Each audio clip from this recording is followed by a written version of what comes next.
আমাদের সমাজে তো এরকম কিছু ছেলে সন্তান, বাবা তোমাকে ভালোবাসি, তোমাকে ভালোবাসি।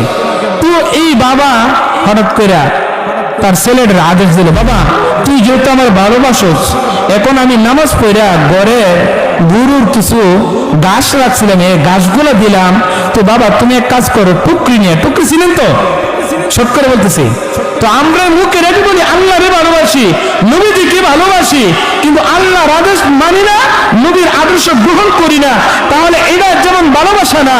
এই ঘটনাটা এই কারণে বলছি, তখন বাবা যখন বলল যে বাবা তুমি এক কাজ করো, টুকরি নিয়ে এই গাছটা তুমি আমাদের গুরুর সামনে দাও, তখন ছেলে বলে না এটা পারতাম না, এটা এটা কি করতাম না, এটা পারবো না বাবা।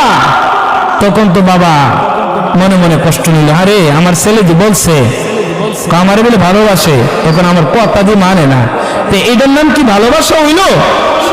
আপনারা বলেন এটার নাম কি বাবাকে ভালোবাসা হইল? বাবাকে যদি প্রকৃতপক্ষে ভালোবাসতো তাহলে অবশ্যই বাবার কথা শুনতো।